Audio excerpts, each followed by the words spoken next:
Maka pada pertemuan kali ini pembicaraan akan kita tingkatkan kepada bagaimana membina mahligai rumah tangga bahagia dengan menitik beratkan pembicaraan kepada kewajiban bersama baik sebagai suami maupun sebagai istri. Banyak rumah tangga bahagia tercapai apa yang menjadi cita-cita dan tujuan. Tetapi tidak jarang rumah tangga yang tenggelam sebelum sampai ke pantai yang akan dituju.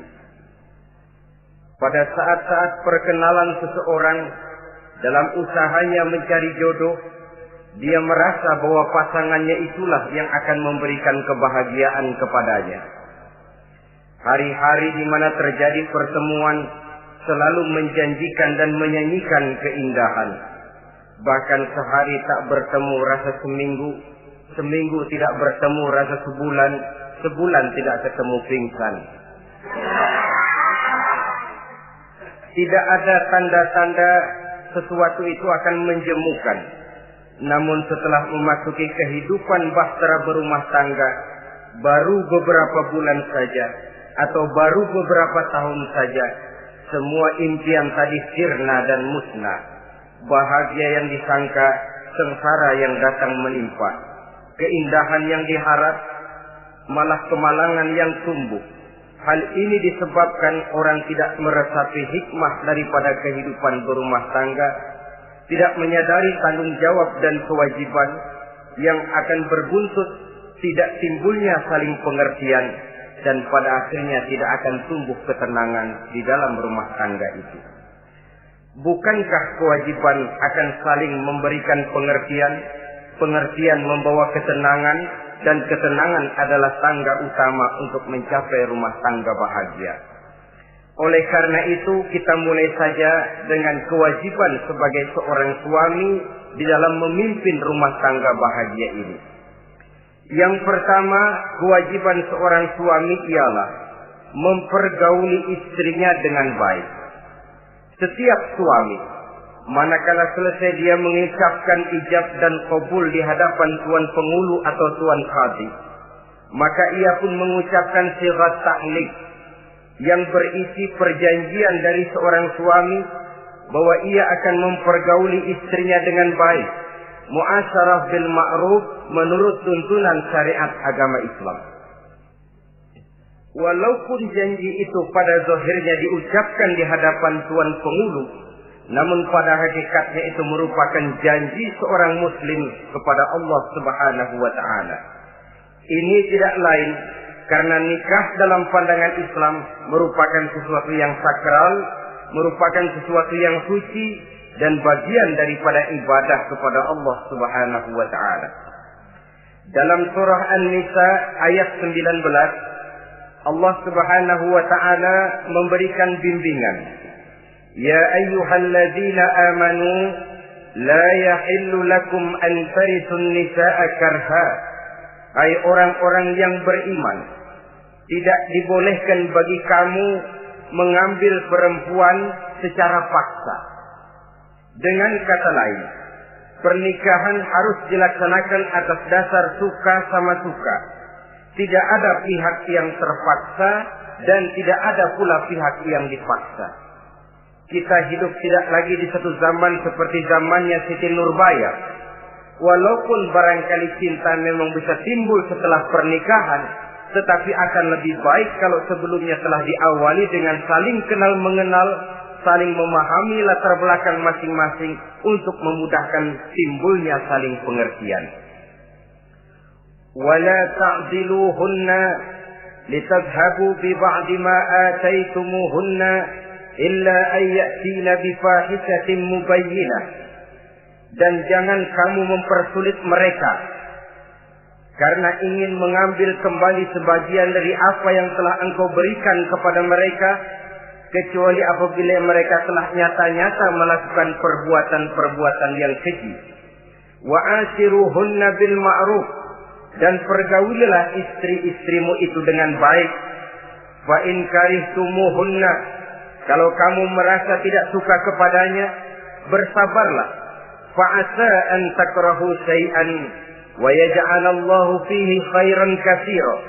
Karena boleh jadi kamu tidak menyukai sesuatu, padahal Allah menjadikan di dalam sesuatu yang kamu tidak sukai itu kebaikan yang banyak bagimu. Ini merupakan tuntunan umum betapa seorang suami harus mempergauli istrinya dengan baik, muasyarah bil ma'ruf menurut tuntunan syariat agama Islam. Karena bagaimanapun hak milik seorang suami terhadap istrinya adalah milkul manfaat, milik untuk mengambil manfaat, bukan milkul mutlak seperti seorang memelihara budak umpamanya, yang bisa dihitam putihkan, bisa dijungkir balikan, bisa diperlakukan sekehendaknya. Itu bertentangan dengan tuntunan agama kita. Adalah kewajiban seorang suami mempergauli istrinya dengan baik. Kemudian yang kedua, seorang suami harus menaruh perhatian, menjaga kehormatan, dan bila perlu turut membantu dan menolong pekerjaan istrinya. Menaruh perhatian sampai kepada hal-hal yang kecil sehingga si istri merasa bahwa dia mendapat perhatian. Ada dia mengadu, ada tempat dia melarikan persoalan, ada tempat dia bercerita. Sejak dari tingkah laku, berpakaian, berperhiasan, make up, dan lain sebagainya. Karena tanpa ada perhatian dari seorang suami, biasanya istri akan menjadi malas, baik untuk bersolek, baik untuk membina dan mengatur rumah tangga, dan lain sebagainya. Apalagi tidak berat lidah untuk memuji perbuatan baik yang dilakukan istrinya, dan tidak mencela secara langsung perbuatan-perbuatan salah yang dilakukan oleh istrinya. Dia bisa menegur secara bijaksana dan dewasa. Saudara-saudara kaum muslimin, seorang sahabat bernama Salman Al-Farisi mempunyai adik perempuan yang kawin dengan Abi Dzar Al-Ghifari. Satu hari Salman datang menengoki adik perempuan ini di rumahnya. Dilihatnya adiknya, rambutnya acak-acakan, pakaiannya kumuh, pendeknya nggak enak dilihat.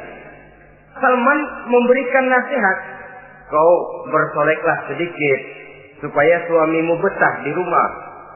Kata istrinya, untuk siapa saya bersolek?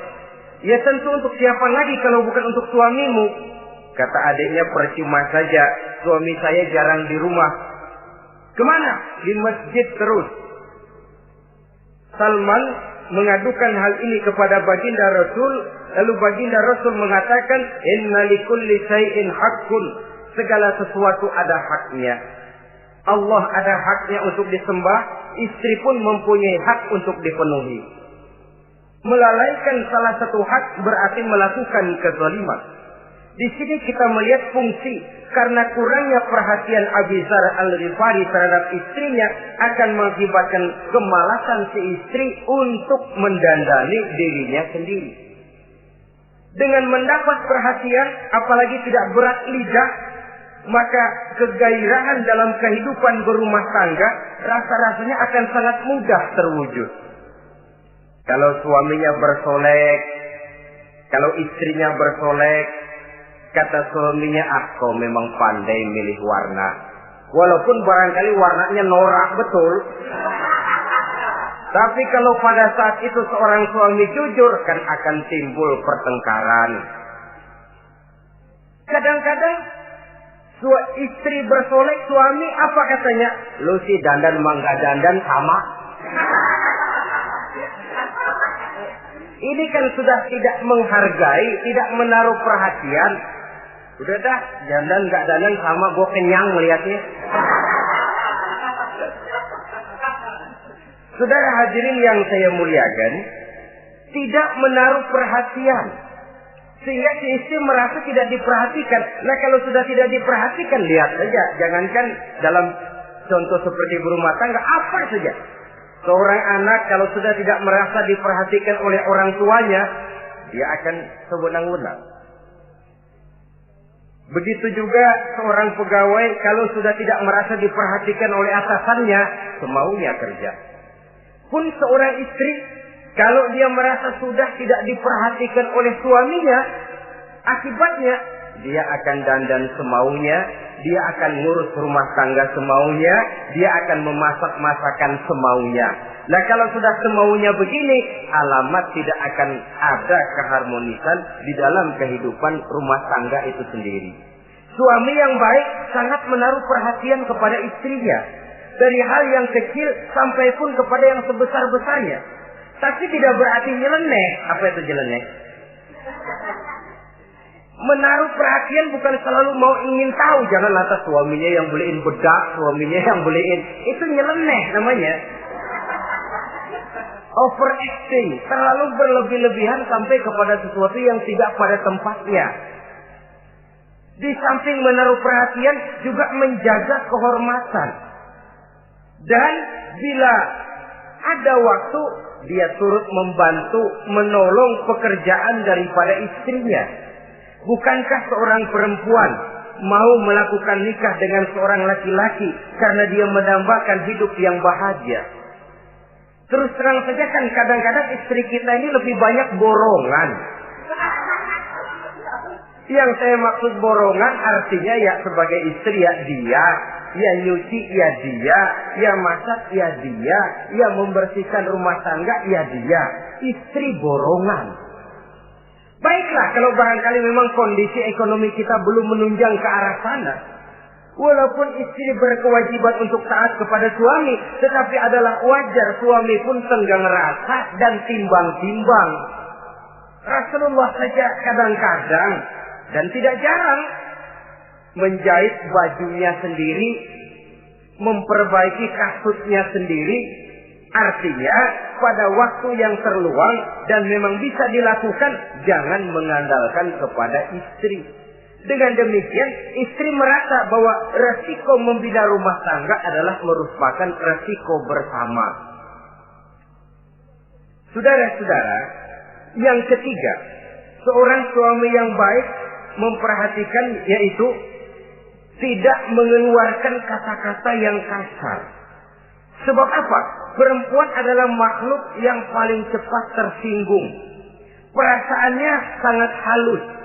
Dan saya kira perempuan itu lebih sakit ditampar dengan bahasa daripada ditampar dengan tangan. Kalau ditampar dia dengan tangan, urusannya paling nangis 2-3 jam sudah sembuh. Tapi ditampar dia dengan kata-kata, ditampar dia dengan omongan, itu sangat menyakitkan hatinya. Seorang suami yang baik tidak mengeluarkan kata-kata yang menyinggung perasaan, kata-kata yang kasar. Dia pandai menggunakan kata-kata yang baik untuk menghidupkan rumah tangganya. Rasulullah seringkali memanggil Siti Aisyah itu dengan Humaira. Humaira dari kalimat ahmar yang kemerah-merahan. Sebab rupanya kulit Siti Aisyah itu kuning kemerah-merahan seperti tomat mengkel. Sehingga panggilannya Ta'ali ya Humaira, kemarilah wahai yang kemerah-merahan. Alangkah indahnya panggilan ini. Kadang-kadang kita mah jujur suami ini. Ketahuan istri bongkok, enak banget bongkok, sini loh.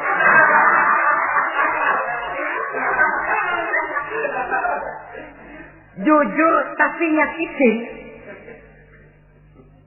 Saudara-saudara, kadang-kadang inilah ya, bahasa perbuatan sangat besar pengaruhnya dalam menciptakan keharmonisan di rumah tangga. Pacaran mah manggilnya yang, mau kemana yang? Udah endah aja udah. Begitu berumah tangga masih indah kakanda. Punya anak satu, bapaknya anak-anak. Punya anak 2, bapak lo. Sudah 3 anaknya, bapak hilang eluh manggilnya. Panggilan ini mengalami pergeseran. Nah begitu juga suami. Ketika pacaran bukan main. Ketika baru melakukan akad nikah sedang honeymoon bulan madu, asik betul. Kemana-mana selalu bersama.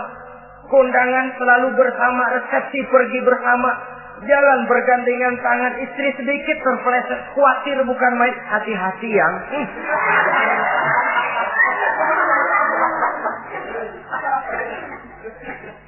Sudah anak 3, istri ngajak kondangan, kata suami, lo pergi duluan aja dah.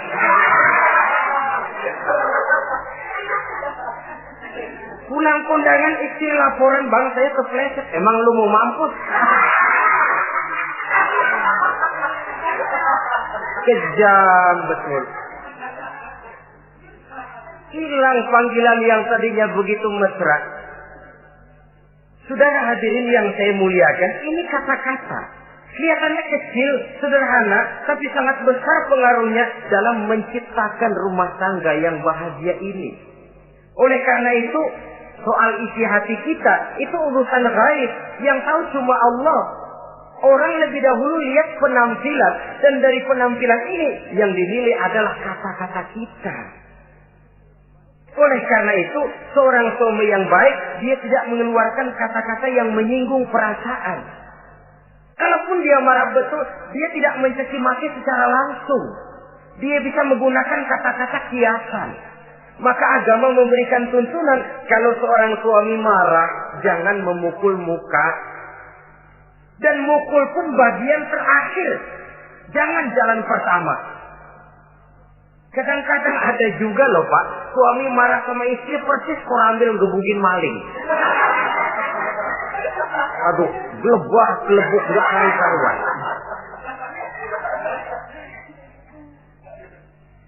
Jangan, kata agama, kalau kau memang ya melihat tingkah laku istrimu yang tidak enak, tegur dengan kata-kata lemah lembut. Lemah lembut tidak bisa, sedikit keras. Sedikit keras masih nekat, bentak. Bentak pun tidak bisa juga, pisah tempat tidur. Pisah tempat tidur masih tidak bisa juga, pukul. Jangan mukanya, bagian lain dari tubuh. Itu pun tujuannya bukan untuk menyakiti, tapi untuk mendidik. Saudara hadirin, misalnya istri tidak sholat, suami tampil, bu sholat. Mboknya malu sama tetangga kalau nggak sholat. Dengan lemah lembut masih tidak kena. Besok kencengan dikit ngomongnya. Mari kan udah saya bilangin sholat 2 kali, belum mau juga. Oh sholat jadi. Mulai naik tensi omongan. Masih nekat. Begini saja. Saya dari kalem sampai bentak udah. Sekarang kamu nggak mau juga sholat, saya mulai nggak enak pikiran. Mulai ntar malam kamu tidur kamar depan, saya kamar belakang. Pisah tempat tidur. Kadang-kadang kan nggak kuat emosi kalau sudah marah sama istri, ngebludak kalau istri diusir sudah pulang ke rumah moyangmu.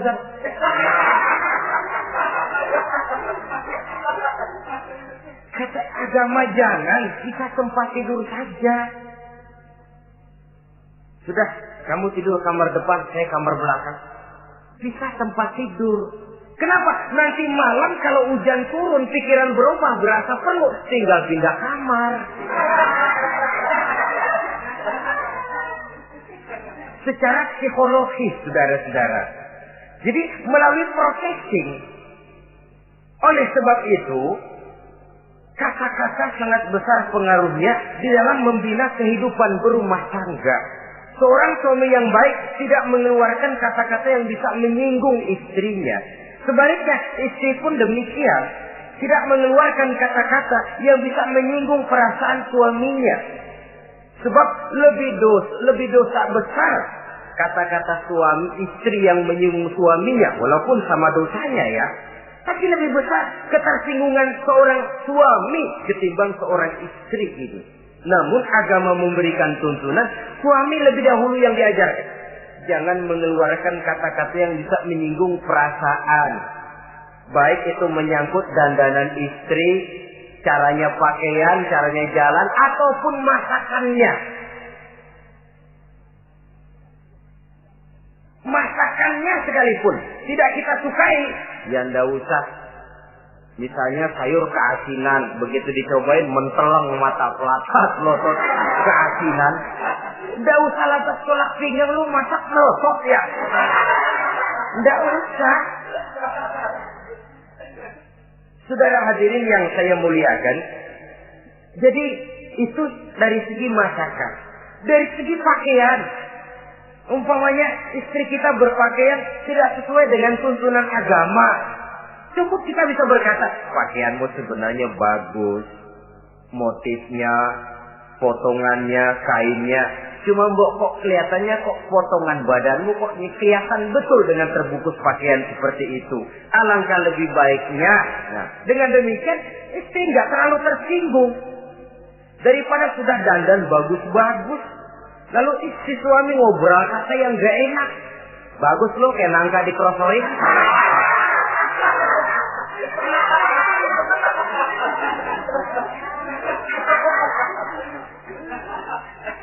Allahu Akbar. Istri tentu saja tersinggung. Atau dia pakai bedak berlebihan. Ya tentu dia pun begitu karena ingin ada kebanggaan suami jalan dengan dia merasa bangga. Tapi over. Bedaknya berlebihan, lipstiknya berlebihan. Suami usil. Begitu mau berangkat ke undangan, istrinya keluar nanya mau main topeng monyet di mana?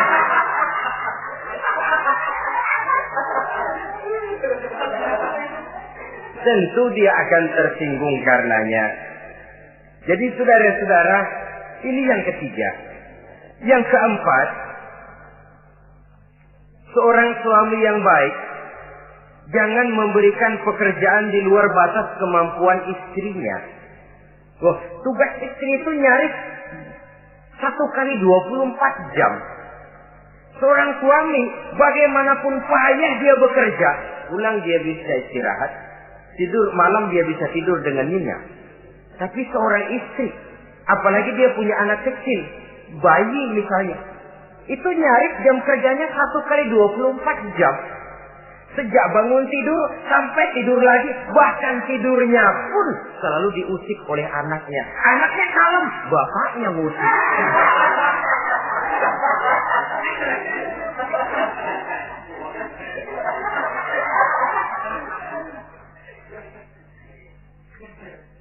Jadi jangan memberikan pekerjaan di luar batas kemampuan. Kata pepatah, "Iza aradta an tuta'a fasal ma yusqata." Apabila kamu ingin ditaati, perintahkan apa yang orang mampu mengerjakan. Jadi kalau kita memerintahkan seseorang untuk melaksanakan sesuatu yang dia jelas tidak mampu, itu artinya sama dengan kita tidak ingin ditaati oleh orang itu. Bukan dia tidak mau taat, jenis pekerjaan yang kita berikan di luar batas kemampuannya. Nah kalau sudah begitu, tentu saja lalu ketaatan akan menurun jadinya. Tadi sudah saya katakan, kadang-kadang istri kita ini istri borongan. Dalam arti, ya dia masak, ya dia nyuci, ya dia ngepel, ya dia ngejemur, ya dia ngetriska. Borongan. Terlalu berat tugasnya. Oleh karena itulah seorang suami yang baik, dia harus tenggang rasa, timbang diri, tidak memberikan pekerjaan yang di luar batas kemampuan daripada istrinya. Kalau tidak mampu karena merasa dimanjakan oleh istri suaminya. Karena merasa dapat angin dimanjakan, mestinya mampu, lalu berpura-pura tidak mampu.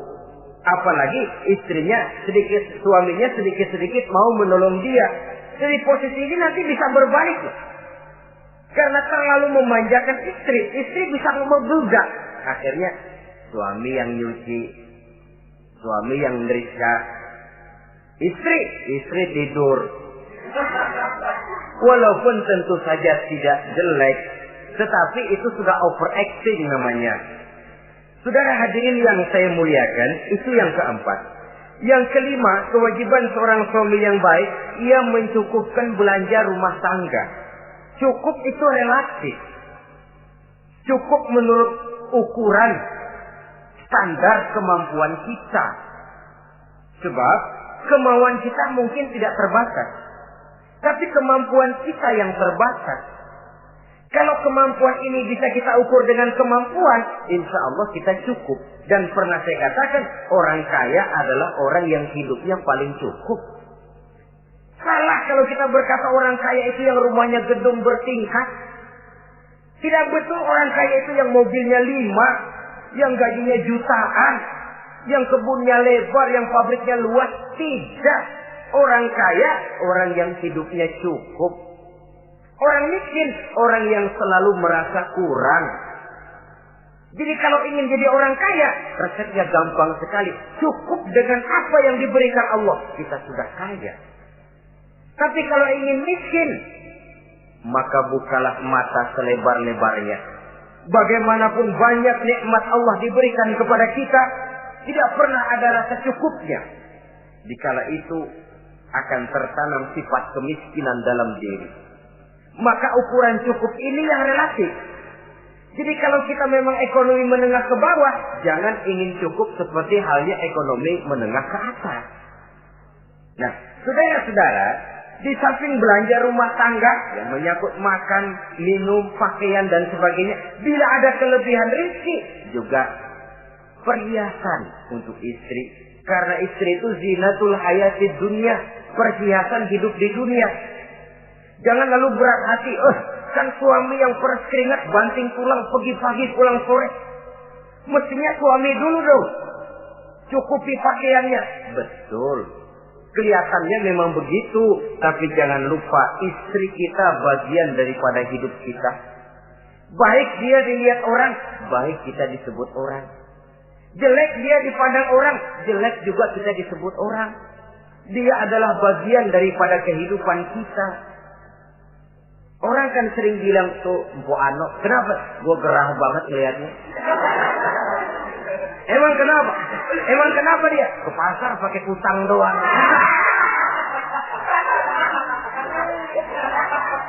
Kata temennya, terang aja dia kan binnya si Meun itu. Si Meun yang nggak tahu apa-apa ikut kesebut-sebut.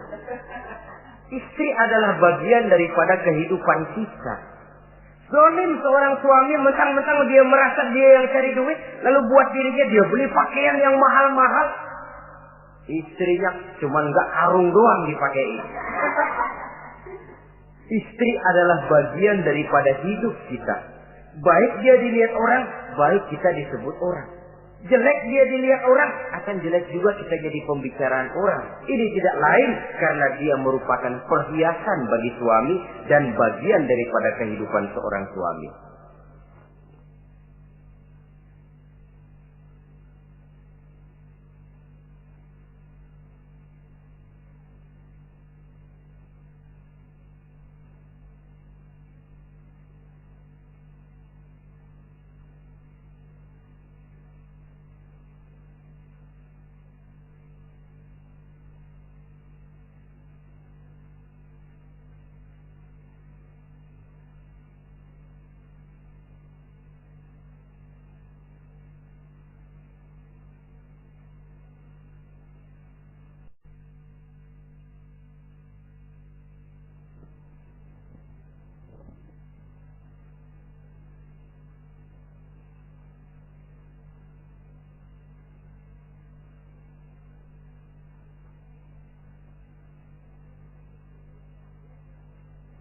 Adalah satu perbuatan zalim misalnya, kalau seorang suami manakala dia beroleh rezeki parkir di restoran. Kalau tidak ada duit baru dia pulang ke rumah. Sementara dia enak makan makanan yang serba nikmat dan lezat di restoran yang serba ada, istrinya di rumah cukup kangkung saja sama toge. Adalah satu perbuatan yang zalim dan istri berhak menuntut karena itu memang merupakan haknya. Begitu besar nilai pahala memberikan nafkah ini sampai Nabi dalam hadis yang diriwayatkan oleh Imam Muslim dan Ahmad bersabda, dinarun anfaqtahu fi sabilillah wa dinarun anfaqtahu ala rukbatin wa dinarun tasaddaqta ala miskin wa dinarun anfaqtahu ala ahlika a'zamuha ajran allazi anfaqtahu ala ahlika. Uang yang kamu belanjakan di jalan Allah, uang yang kamu belanjakan untuk membebaskan budak, uang yang kamu sedekahkan kepada orang miskin, dan uang yang kamu belanjakan untuk nafkah keluargamu, pahalanya itu lebih besar uang yang kamu belanjakan untuk nafkah keluargamu. Ya Allah. Jadi rupanya nilainya sedemikian besar. Saudara hadirin yang saya muliakan, ini kewajiban yang keempat, yang kelima maksud saya. Yang keenam, kewajiban seorang suami, dia berusaha untuk meningkatkan pengetahuan daripada istrinya, membimbing. Sebab selain daripada berfungsi sebagai seorang suami, dia juga adalah guru daripada istrinya. Kalau dia tidak bisa membimbingnya secara langsung, setidaknya doronglah istrinya untuk ikut menghadiri pengajian, majelis-majelis taklim, bergaul dengan ustazah-ustazah, sehingga terdapatlah peningkatan pengetahuan. Paling kurang pergaulannya bertambah luas, cakrawala pandangannya juga tidak jadi sempit karenanya. Sebaliknya, peluang ini pun harus dimanfaatkan oleh istri dengan sebaik-baiknya, dengan niat yang ikhlas keluar dari rumah untuk mencari ilmu pengetahuan. Yang repot kadang-kadang dari rumah berangkat ngaji, sampai di pengajian suaminya diakur-akurin.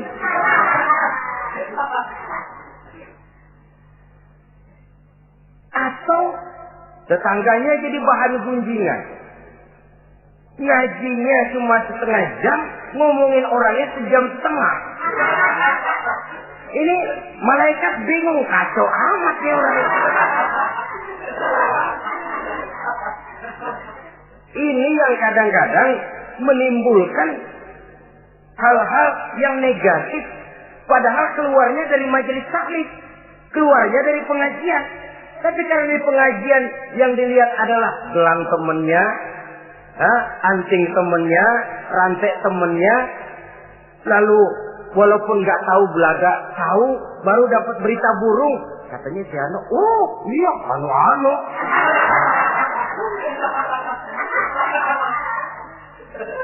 Saudara hadirin yang saya muliakan, akhirnya nanti kan suami jadi pegel.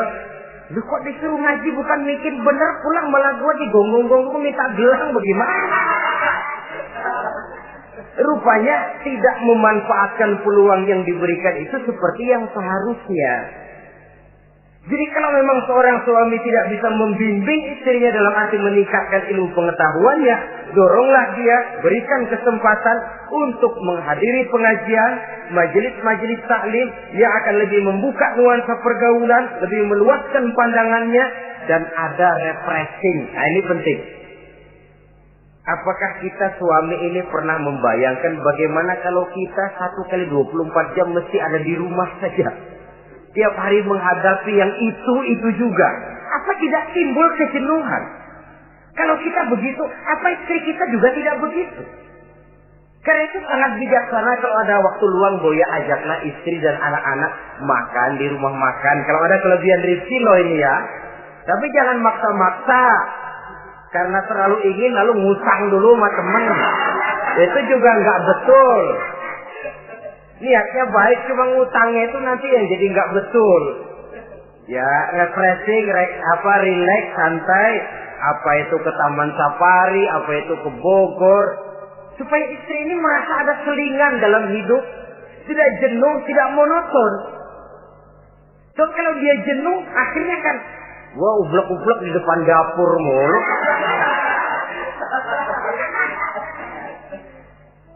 Saudara hadirin yang saya muliakan, kejenuhan ini pada suatu saat kan akan meledak. Nah, kalau meledak tanpa tersalurkan, dia akhirnya akan mencari saluran sendiri. Iya kalau positif, kalau negatif, inna lillahi wa inna ilaihi raji'un jadinya. Oleh karena itu, seorang suami yang baik berkewajiban meningkatkan pengetahuan istrinya. Sebab boleh jadi istri tidak melaksanakan kewajiban karena tidak tahunya. Dan kalau istri nggak tahu, jangan digoblok-gobloki.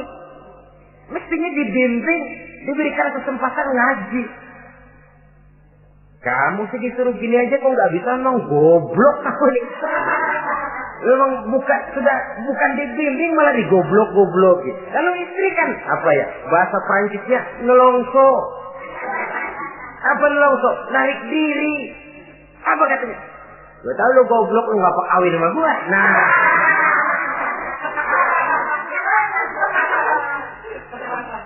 Atau pada kata yang lebih gak enak, gue digoblok-goblokin juga, dipakai juga. Nah.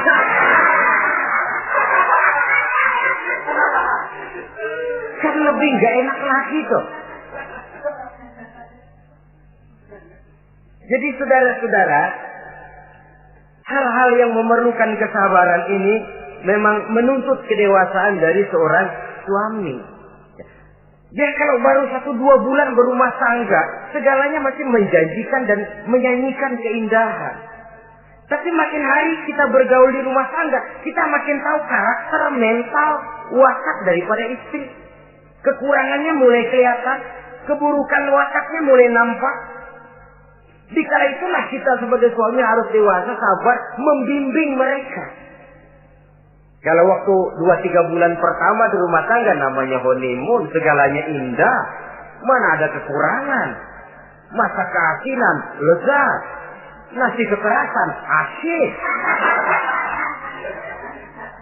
Segalanya nggak pernah salah, selalu betul. Suami, istri masak keasinan. Lihat si suami melotot makan, nanya, "Bang, sayur keasinan?" Enggak. Soal keasinan bagus. Keasinan masih bagus. Kenapa? Udah endah aja. Tapi mampukah ini bertahan? Ini yang jadi masalah, mempertahankan suasana kebaruan itu. Saudara hadirin yang saya muliakan, yang ketujuh, kewajiban suami ini, suami yang baik memberi kesempatan kepada istri untuk nengok, bersilaturahmi dengan orang tuanya, kerabatnya atau tetangganya. Walaupun nanti ya, istri tidak boleh menggunakan ini secara salah. Karena apa? Karena orang tua dan mertua itu cuma istilah. Hakikatnya ya sama, yang mertua ya orang tua. Ya apalagi orang tua. Itu cuma satu istilah. Perbedaan istilah tidak harus menyebabkan kita berbeda sikap. Jangan kalau mertua yang datang, suami curiga. Kalau istri didorong-dorong. Babelu tuh datang. Babelu katanya. Lalu belum apa-apa sudah buruk sangka. Biasa Babelu. Biasa katanya. Nah, biasa ini sudah gak enak tuh. Biasa datang bawa jeruk, pulang minjem duit. Allahu Akbar. Ini kan sudah menanamkan rasa gak enak. Malah akan lebih baik kalau mertua yang datang, suami menyambut lebih dahulu. Tidak akan nampak kecintaannya. Tidak lagi membedakan antara mertua dengan orang tua, karena cuma sekedar istilah. Memberikan kesempatan. Dan seorang istri pun, walaupun akan ke rumah orang tuanya sendiri, izin suami itu wajib. Jangan merasa, saya kan mau ke rumah orang tua sendiri. Kepada orang tua kan ibadah, wajib, betul. Tapi setelah punya suami, ranking pertama suami. Bukankah saudara pernah dengar satu riwayat, seorang sahabat akan pergi jihad di jalan Allah, perang membela agama. Ketika akan berangkat, dia pesan sama istrinya, "Aku mau perang membela agama. Aku pesan, kalau aku belum pulang ke rumah, kau jangan keluar rumah." Baik bang, berangkatlah si suami dengan iringan doa istrinya. Nah, ini istri yang baik ya. Suami pergi kantor, istri doa. Di situ letak kerjasama. Suami buka warung, istri sembahyang duha. Di situ letak kerjasama. Ya Allah, kata istri dalam doanya itu, mudahkan rezeki suami saya. Kalau memang rezekinya masih di langit, turunin ya Allah. Kalau masih terpendam di perut bumi, keluarkan ya Allah. Kalau masih jauh, dekatkan ya Allah. Ikhlas melepas suami dengan iringan doa. Suami pun berusaha, lulapan terasa jalannya. Tapi kalau dari berangkat keluar rumah sudah dilepas oleh bemo. Tahu bemo? Moyo. Itu suami berangkat juga hatinya sudah kusut. Sudah tidak dilepas dengan doa. Lalu istri juga barangkali suaminya berangkat ngedumel. Ya, jangan dikasih rezeki dah Tuhan, tadi dikasih rezeki gak kawin lagi. Nah.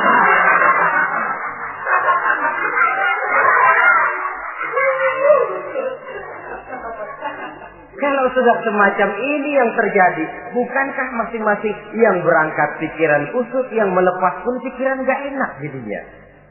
Di situ letak kerjasama. Saudara hadirin, setelah suaminya ini pergi, datang utusan dari orang tua si istri tadi. Assalamualaikum Bu. Waalaikumsalam. Ada apa? Orang tua ibu sakit keras, ibu diminta datang. Ya Allah, suami saya baru saja berangkat. Istri suami saya bilang kalau dia belum pulang perang, saya nggak boleh keluar dari rumah. Tolong sampaikan maaf saya kepada orang tua saya belum bisa datang karena suami saya pesan begitu. Pulang utusan ini. Besok balik lagi, gimana?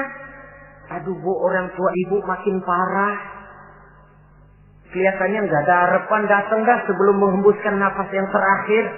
Suami saya belum pulang, saya nggak berani keluar rumah sebab begitu pesannya.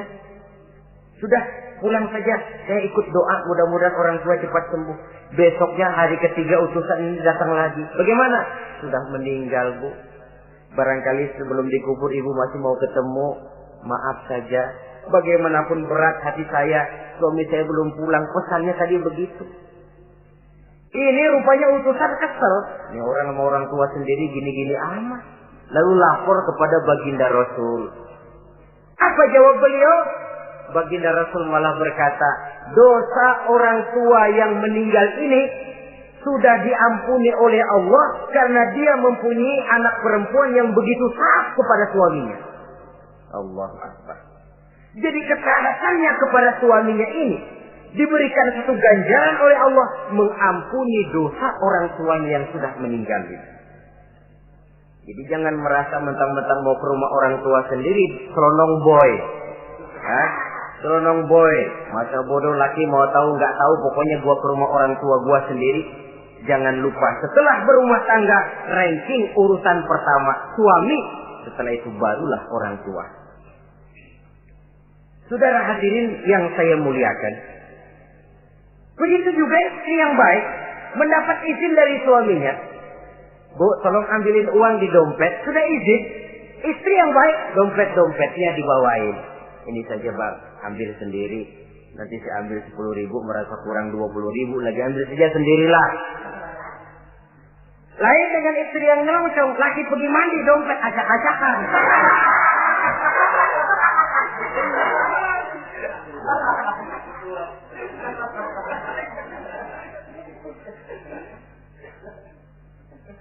Saudara hadirin yang saya muliakan, baik silaturahmi itu kepada orang tua atau kerabat, famili, andai tolan, keluarga lain ataupun tetangga. Tetangga itu perlu sepanjang dia menghasilkan nilai-nilai positif. Karena memang kita makhluk bermasyarakat. Yang tidak boleh kalau dengan bertetangga itu lalu menghasilkan hal-hal yang negatif. Saudara hadirin, yang kedelapan, seorang suami yang baik wajib bersikap lapang dada dan sabar menghadapi kekurangan-kekurangan yang ada pada istrinya. Lapang dada dan sabar. Sebab memang membangun manusia itu lebih sulit dari membangun jembatan. Kalau memperbaiki jembatan mungkin seminggu 2 minggu selesai. Tapi memperbaiki watak seseorang memerlukan waktu lama. Prosesnya diperlukan kesabaran, sikap lapang dada dan sebagainya. Seorang suami harus bersikap lapang dada dan sabar menghadapi kekurangan-kekurangan yang ada pada istrinya. Dan kekurangan-kekurangan itu tidak harus dia ceritakan kepada yang lain. Kan ada toh kadang-kadang suami kalau ngobrol sama temennya, kekurangan istrinya jadi topik diskusi. Ini gue payah banget dah. Lu nggak ada yang nanya, istrinya dipayahin di mana-mana. Kayaknya nggak malu. Mengorek aib sendiri kan menepuk air di dulang, toh itu artinya. Kalau aib istri kita ceritakan di mana-mana, bukankah artinya kita juga menceritakan aib kita sendiri? Karena istri bagian daripada kehidupan kita. Sebagaimanapun seorang istri tidak wajar menceritakan aib dan kekurangan suaminya di mana-mana. Malah dia harus menutupi. Malah kelemahan-kelemahan dan kekurangan suaminya harus dia jaga. Dia tetap bangga. Di mata saya suami saya adalah Arjuna. yang tidak punya kekurangan apa-apa. Kalaupun orang bawakan berita, tidak betul itu. Walaupun hatinya panas, tapi dia masih bisa menunjukkan wajah yang sejuk, senyum dalam hati yang panas. Sebab saudara-saudara, apabila kita tidak punya filter, ini kadang-kadang kita mau tenang, kita bisa dibakar oleh yang lain. Tapi kalau ada filter, kita bisa menyaring, boya masa iya. Sehingga dengan demikian, sikap lapang dada dan kesabaran ini, walaupun diutamakan adalah merupakan kewajiban suami, juga sekaligus merupakan imbangan daripada si istri. Nah, kemudian yang ke-9, seorang suami wajib berpenampilan bersih dan rapi di hadapan istrinya. Sehingga tanpa anggun. Anggun ini lalu menimbulkan wibawa. Nah, dari wibawa lahir rasa hormat. Tapi kalau suami di depan istrinya kelihatan butut, rebek, jelek, belek,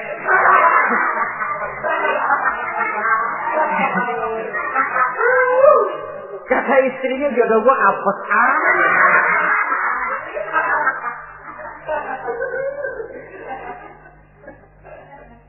tidak akan timbul kewibawaan. Nah, kalau sudah tidak timbul wibawa, dia bagaimana si istri itu akan merasa dia wajib taat kepada suami. Saudara hadirin yang saya muliakan, jadi ternyata penampilan bukan cuma kewajiban istri, seorang suami juga harus mengimbangi itu. Sehingga dengan demikian keserasian dalam kehidupan di rumah tangga itu akan terasa jadinya.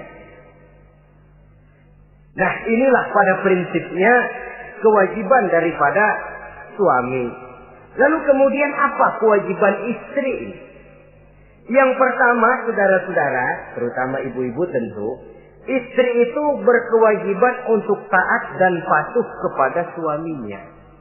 Sepanjang perintah suaminya itu tidak untuk bermaksiat kepada Allah.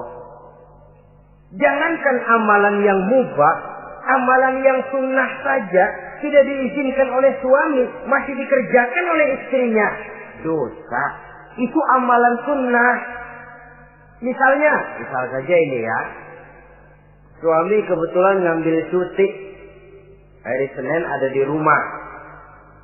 Begitu malam Senin, kata si istri, "Bang, besok kan hari Senin, saya mau puasa sunnah."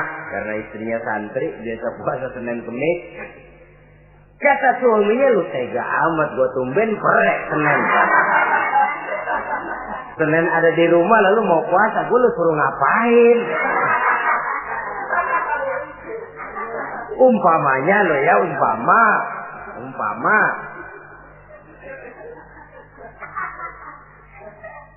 Lalu tanpa izin si suami, istri puasa juga, puasa sunnah. Bukan saja tidak mendapat pahala, malah dosa hukumnya. Ini amalan sunnah. Apalagi tibang pergi arisan. Apalagi tibang pergi tetangga. Amalan sunnah tidak mendapat izin daripada si suami, dosa untuk dikerjakan. Dengan pertimbangan tadi, dia tumben cuti hari Senin. Istri dadakan puasa, lah suami nganggur total.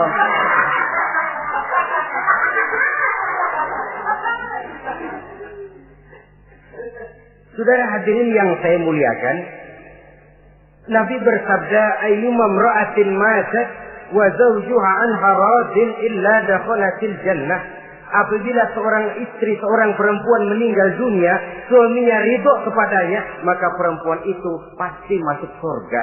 Ini artinya, kalau seorang perempuan meninggal dunia, ya dia tukang ngaji, ya puasa Senin Kemisnya rajin, ya sujudnya hebat, tapi dia meninggal suaminya enggak ridho, pintu surga belum dibukain sampai suaminya ridho kepadanya. Ini begitu besar kewajiban untuk taat. Nah, di sini suami wajib ngimbangi. Jangan mentang-mentang istri wajib taat, lalu suami overacting, kerjanya cuma tulak pinggang sama nunjuk. Lo, kalau gue bilang nyungsep. Ya enggak. Contoh dari baginda Nabi tadi sendiri kok, beliau itu menjahit bajunya, memperbaiki kasusnya. Yang bisa, ya kerjakan, nggak usah ngandeli.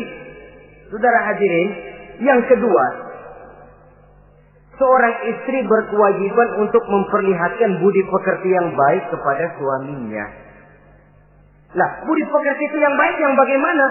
Yang diisyaratkan oleh Nabi. Apa kata beliau? Khairun nisa, perempuan yang baik ialah man sarratka iza absorta, yaitu yang mengembirakan kamu apabila kamu memandang kepadanya. Satu, ini termasuk budi pekerti yang baik. Apabila dipandang oleh suaminya, dia pandai menyenangkan, menggembirakan hati suaminya. Jadi, tolong ibu-ibu, jadilah istri yang siap pakai. Nah, itu tuh. Itu istilahnya. Anytime already, standby. Ya. Apabila dipandang, dia sanggup menggembirakan hati suaminya. Suami pulang dari pasar dagang rugi, istrinya tampil. Itulah bang, romantikanya dagang. Mbak ya sekali-sekali rugi. Apa Mbak ya selalu untung? Gelombang laut saja pasang surut. Lah, suami kan merasa ada air penyejuk. Ini termasuk menggembirakan. Jangan suami sudah pulang dari pasar rugi, mikul panjang, ngos-ngosan sampai rumah istri keramah. Lasar lu laki goblok. Dagang pakai rugi. Ini kan suami sudah di pasar rugi, sampai rumah digoblok-goblokin. Nah itu nanti ya efeknya, suami itu kalau sudah istri nggak menyenangkan hatinya di rumah, si suami itu kena penyakit yang istilah sekarang ini penyakit broken home. Nah penyakit nggak betah di rumah. Mestinya dia kumpul di rumah, dadakan di pos ansik ya kongkok. Sampai subuh lagi, sampai subuh. Sampai subuh. Saudara hadirin yang saya muliakan. Pandai menggembirakan, menjadi penghibur. Usaha suami gagal, dagangnya rugi. Gairahnya bekerja menurun. Di saat itu istri tampil jadi pengimbang yang baik. Sehingga dengan demikian istri suami lalu merasa ada sedikit air penyejuk. Apabila dipandang, dia pandai menyenangkan hati suaminya. Bagus kalau seorang istri pada saat ada suaminya di rumah dia berdandan. Dan suaminya tidak di rumah dia apa adanya. Dan keliru besar. Sebab dandannya seorang istri dengan niat untuk menyenangkan hati suaminya merupakan ibadah. Saudara hadirin, ciri yang kedua dari budi pekerti yang baik seorang istri itu apa? Wa tuti'aka iza amarta. Kalau diperintah, dia taat kepadamu. Diperintah, dia taat sepanjang perintah itu tidak untuk bermaksiat kepada Allah. Yang ketiga lagi cirinya watahfazu ghibataka fi nafsiha wa malika. Dia dapat menjaga diri baik pada waktu kamu tidak ada, baik menjaga dirinya sendiri ataupun menjaga hartamu. Tidak menggunakan kesempitan di dalam kesempitan. Ini ciri dari budi pekerti. Yang ketiga, sekarang kewajiban seorang istri dapat mengatur rumah tangga dengan baik dan rapi. Mengatur rumah tangga itu kan tidak perlu biaya yang mahal-mahal.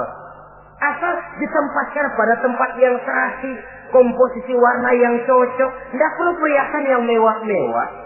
Orang lalu terkesan, rumahnya ini sejuk ya. Kenapa? Tata ruangannya kok enak dilihat, apik. Enggak karena mentang-mentang semua kepengen dilihat orang, semua ditaruh di ruang tamu. Sampai tempayan piring naik ke ruang tamu semua.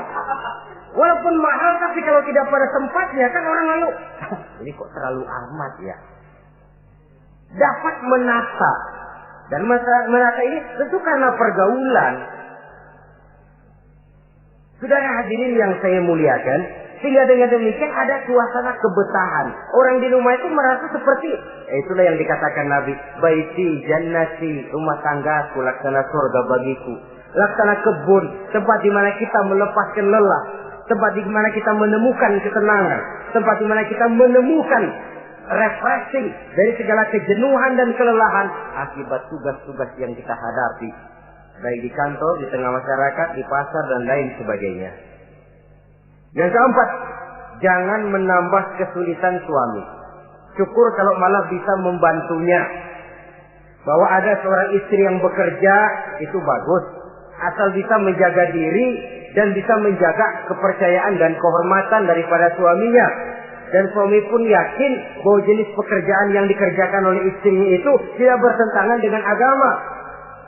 Tapi malah kalau si suami yang mempekerjakan istrinya, mengeksploitir istrinya, ini zalim.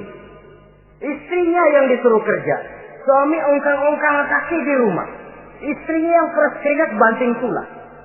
Ya kalau kerja, kalau dikerjain lebih parah lagi. Kan tidak sedikit toh problema rumah tangga semacam ini. Sehingga dengan demikian akhirnya apa? Kendali rumah tangga di tangan istri. Karena istri merasa dia yang cari duit. Istri merasa dia yang berusaha. Kenapa dia tidak mengendalikan rumah tangganya? Dikala itu jatuhlah suami di bawah komando istrinya. Hilang wibawa, hilang karisma, tidak ada ketakutan. Malah akhirnya berbalik seolah-olah si suami jadi istri dan si istri menjadi suami. Apalagi di zaman seperti sekarang.